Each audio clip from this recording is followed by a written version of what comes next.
আজকের দিনটার ইতিহাস কখনো বদলে দেওয়া যায় না, ভবিষ্যতেও যাবে না।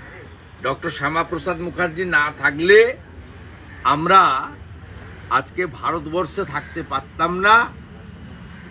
পশ্চিমবঙ্গের আইনসভার 1947-এর 20 জুনের প্রামাণ্য রেকর্ড দলিল সেই কথা বলছে।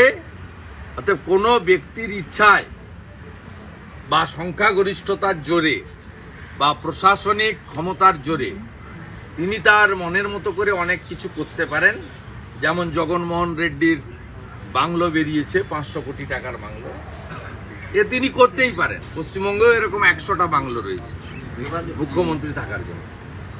তা সেই ইতিহাস কখনো বদলানো যায় না। আমি যখন এই প্রস্তাবের বিরুদ্ধে, রাজ্য সরকার যে প্রস্তাব এনেছিলেন তার বিরুদ্ধে বলেছিলাম, তখন আমি বলেছিলাম আপনারা স্মরণ করুন যে রাকেশ রোশন যেমন চাঁদে যাননি, ইন্দিরা গান্ধীও যেমন চাঁদে যাননি, 1947 সাল পর্যন্ত যেমন রবীন্দ্রনাথ ঠাকুর বেঁচে ছিলেন না, 41-এই মারা গেছিলেন। মাতঙ্গিনী হাজরা পিছাবনিত নয়, তমলুকের বানপুরপুরেই শহীদ হয়েছেন। 1500 কেজি ওজনের বাচ্চা জন্মগ্রহণ করে না। পৃথিবীর দেশের সংখ্যা 1170 নয়। আজকের ইতিহাসও তাই, যে 1947-এর 20 জুনের পরিবর্তন ঘটানো যায় না।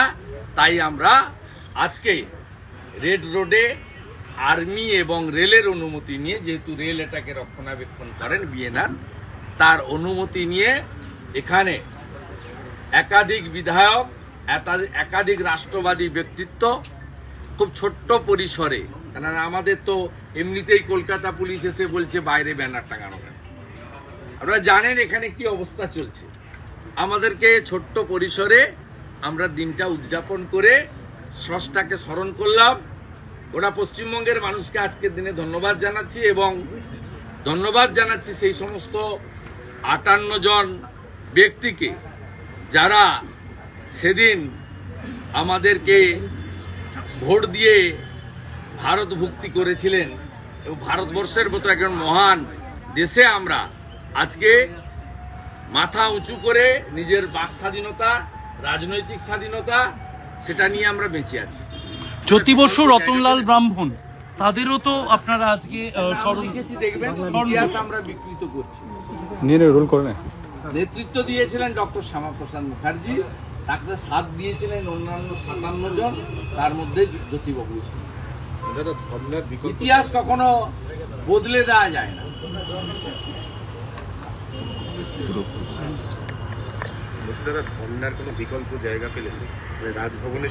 আপনাকে তো বলবো না, কালকে আমার লয়ার কোর্টে বলবো। মহামান্য বিচারপতি আমাকে বলেছেন, দেখুন আমার পারপাস সার্ভে,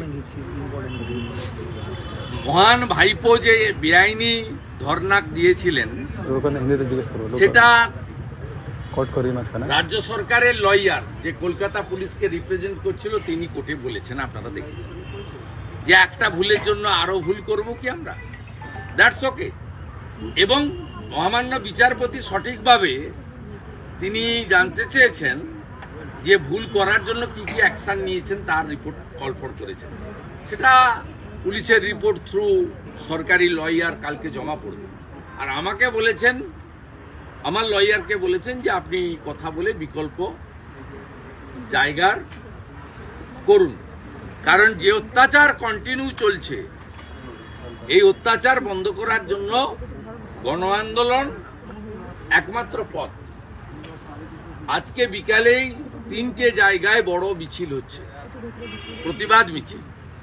কেশিয়াড়িতে হচ্ছে মৌমিতা সিংয়ের উপর আক্রমণের প্রতিবাদে, অগ্নিমিত্রা পাল লিড করবেন। অবসরপ্রাপ্ত সামরিক কর্মী, তাকে কালকে কলকাতা হাইকোর্টে সরকারি আইনজীবী মাদকাসক্ত বলছেন। একটা ছেলে এক্স সার্ভিসম্যান, তিনি তার জীবনের সবচেয়ে ভালো সময়টুকু দিলেন দেশের জন্য, তাকে পুলিশের কাস্টডিতে মারা হলো। আর কালকে কোর্টে বলা হচ্ছে তিনি নাকি অ্যাডিক্টেড ছিলেন। আজকে ডেবরাতে বিক্ষোভ মিছিল হচ্ছে, তার নেতৃত্ব বা উপস্থিতি আমার থাকবে। একইভাবে ভারতীয় জনতা পার্টির কর্মী শশাঙ্ক মাইতির বাবাকে মারা হয়েছে, গৌরী মাইতিকে, ওখানেও ভূপতিনগরে মিছিল হবে। ওখানকার নবনির্বাচিত এমপি এবং স্থানীয় বিধায়ক তার নেতৃত্বে 3টে কর্মসূচি আমরা নিয়েছি। আর অল্টারনেট জায়গা কোথায় ধর্ণা দিতে চাই এটা কালকে আমার এলওপির যে লয়ার কোর্টে জানাবে, তার জন্য একটু আপনাদের অপেক্ষা। আইসিডিএস সিলেকশন, যেটা নিয়ে আপনি এক্স হ্যান্ডেলে পোস্ট করেছেন, আইসিডিএস সিলেকশনে কোনো একটা দুর্নীতির অভিযোগ উঠে আসছে, বড় একটু যদি বলেন। দুর্নীতি হয়েছে, তরুণ জ্যোতি তেওয়ারি এটাকে ফাঁস করেছেন। আমি এটাকে কমেন্ট রিটুইট করেছি। আমাদের রায়পুরের যিনি বিধায়ক আছেন মৃত্যুঞ্জয় মুর্মু, তার লেটার হেড প্যাডে চাকরির সুপারিশ যাদের করেছিলেন ঘটনাচক্রে তারা পেয়েছেন, হোম কোটার নাম করে। এটা বড় দুর্নীতি হয়েছে। এই দুর্নীতির বিরুদ্ধে আমাদের লড়াই চলবে, কারণ 2,33,27,000 ভোটার ভোট দিয়েছে বিজেপি 39%, বিরাট অংশের ভোটার। আমাদের যে দায়বদ্ধতা আছে জনগণের প্রতি, সেই দায়বদ্ধতার নিরিখে আমাদের লড়াই চলবে। পরশুদিন নেটের পরীক্ষা হয়েছিল, যা গতকালই বাতিল করে দেওয়া হয়েছে ইউজিসির পক্ষ থেকে রেকমেন্ডেশন দিয়ে এনটিকে কে। যোগ সময় নিট নিয়ে একটা বিতর্ক হচ্ছে, এটা বলবো না, এটা নিয়ে ধর্মেন্দ্র প্রধানজি প্রপারলি হ্যান্ডেল করতে।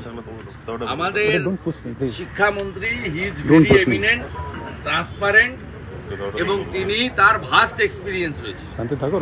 আমি জানি তো, তিনি কয়েক দশক ধরে ভারতীয় জনতা পার্টির আদর্শে কাজ করছেন এবং খুব সফল মন্ত্রী। অতএব এটা properly handle by the Dharmendra Pradhan, our human HRD minister. তো তিনি যা বলছেন সেটাই সকলের কথা।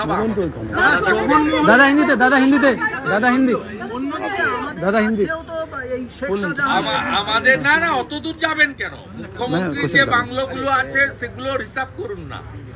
টাইগার হিল, সেবক রোড, মুকুটমণিপুর, চালসা, রাজা ভাত খাওয়া, গঙ্গাসাগর, দীঘা, কত নাম নেবেন আমার কাছ থেকে?